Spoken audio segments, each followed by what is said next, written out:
Good afternoon, YouTube. It's Pipe Junkie back again for another video. And as you may have guessed in the title, I had a trip to the bookstore, and I've got a few new books I'd like to show off with y'all. But first, today I'm smoking my Wizard from Missouri Meerschaum, and in it I'm smoking my favorite kitchen sink blend, Sea Dog by Cornell and Deal. Lovely blend. I love it.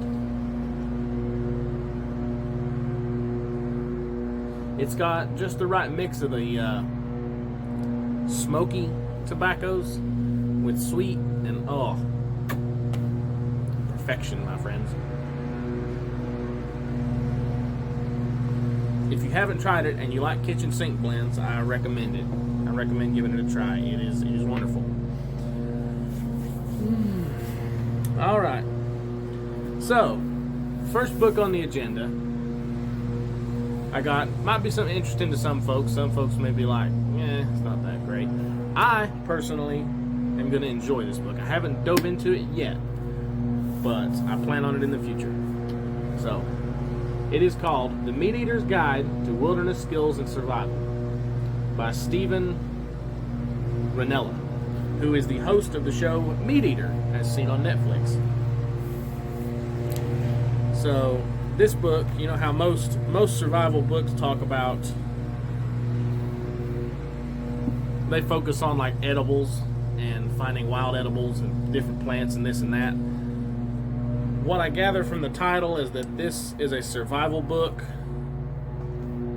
that focuses on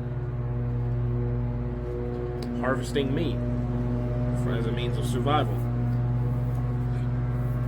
Because look here, page 151 in the food category. It's a chart of animal tracks. And it shows you, like, look at this for example. A cottontail and a snowshoe hare right here. It's got a walking gait and a running gait, so it even gives you information on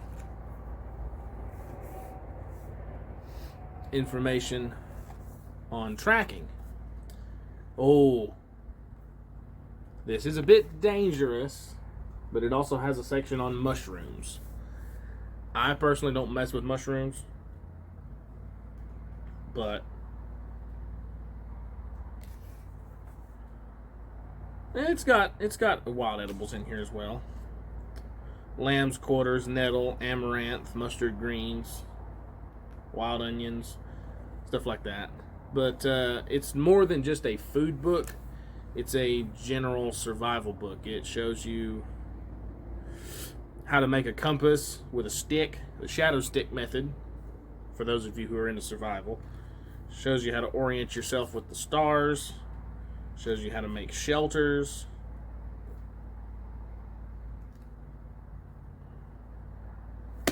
Talks about poisonous plants, animals, insects.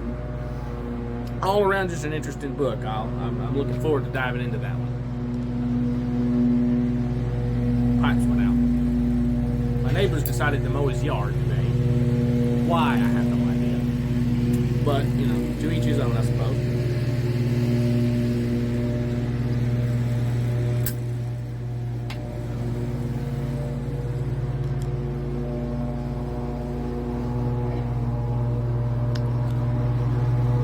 This next book, the other book I bought, might surprise some of you. You may have heard of it. I may be the only one that's never heard of it. But it is a book of poems written by Johnny Cash, none other than the late, great Johnny Cash himself.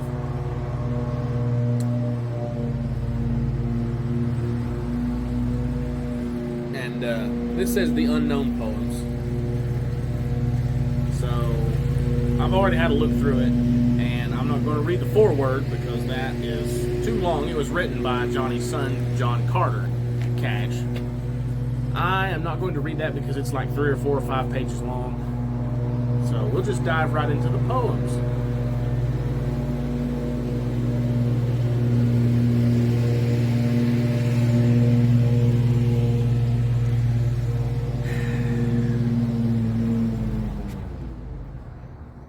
Okay, so this first one, thank you. This first one is called Crowley's Ridge. October 1967 was when it was written. I borrowed me a riding hoss. I headed north for Crowley's Ridge to cross. We crossed Little River at Lepanto, never slowed down till Jonesboro. Lepanto, never slowed down till Jonesboro. Destination, Hardy, Arkansas, to take my woman back from her ma and pa. The rich Delta land was black and flat, but the cotton grows good in ground like that. The sun set slowly and the land turned red. On top of Crowley's Ridge, I unrolled my blanket. For my bed, I grazed my hoss. Near an elm tree, then led him down to a spring and let him drink after me. Short pine needles made a restful bed, and a sack of grass was the pillow for my head. I drank a can of coffee, then rode on north. The gullies and thickets turned me back and forth. When I reached the north side of Crowley's Ridge, the river had washed out at the WPA bridge. My horse couldn't swim it. It was swift and deep. I hoped the water's down by morning, so I hobbled him and laid me down to sleep. Now, the river was down next morning, and the pilings was all that was left of the WPA bridge. I looked on the other side, and there sat my woman, and I waved my arms at her. She jumped in the river and started swimming toward me. I met her halfway and swam back with her riding me. Then we wrapped my blanket around us till we stopped shivering from the cold water. She said, "I'm ready to go home with you now." I said, "You keep living with me and not run back to your folks?" She said, "Yes, I belong with you, not in Hardy, Arkansas." So we double rode my borrowed hoss till the land got flat, for like the cotton, love grows good in ground like that. Well, that was a roller coaster of a story.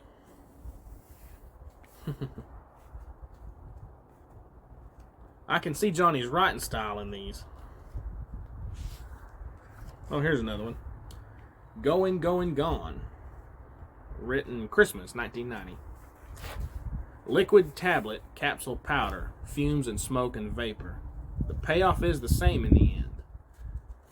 Liquid tablet, capsule powder, fumes and smoke and vapor. Convenient ways to get the poison in. Pop the pill and you don't hear, but there's a great explosion. 20,000 cells are dead and blind. Keep it up and very soon, a cold dry wind is blowing down through the lifeless valleys of your mind. Take the tiny crystals now, 'cause you don't need the stomach. Snort it, shoot it, ain't you having fun? Why can't the highs get higher and why do the lows get lower? Hey, maybe you should get yourself a gun. It isn't fair you have to suffer for a little pleasure. You must relax, the red capsule will do. So nice to sleep a little while, but you don't like this feeling. So you lay a line of powder, maybe two. You do your inventory, and some of your drugs are missing. You know you didn't do near half that much. Turn on the ones who love you. Why are they afraid and crying? And why do they recoil to your touch? Lock your door, tie down the blinds, and bring the lights down lower. You're only happy now when you're alone. How many downers will it take? Oh well, it doesn't matter. You've long been going. Now you're gone. Wow. That tells the story about the downhill spiral that is drugs.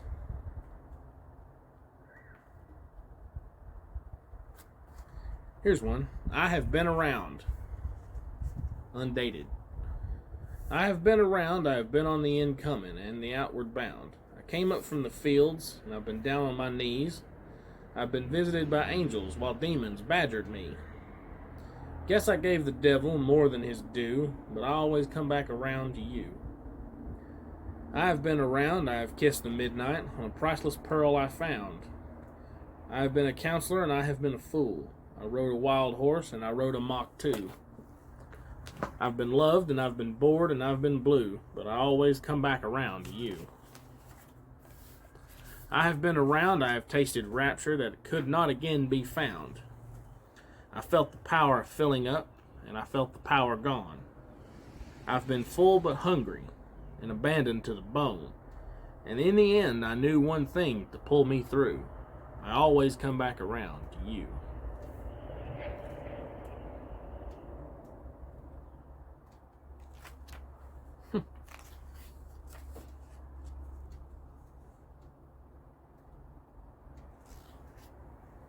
This sounds just like Johnny Cash, don't it? So, yeah, I'll be introducing these poems into pipe smoking poetry because, you know, even though Johnny Cash was more of a singer and an actor than a poet, he's still a poet. Because, as I heard a man say one time, poetry is just a song without music. And that makes a lot of sense. But anyway, enough of that, I suppose. Right through those awful fast, didn't I? I don't know why I'm in such a hurry today. But hope you enjoyed this little, I guess, bookstore haul. I think that's what I want to name it, bookstore haul. I'm gonna do these more often because I'm building a library, and obviously you can't have a library without books.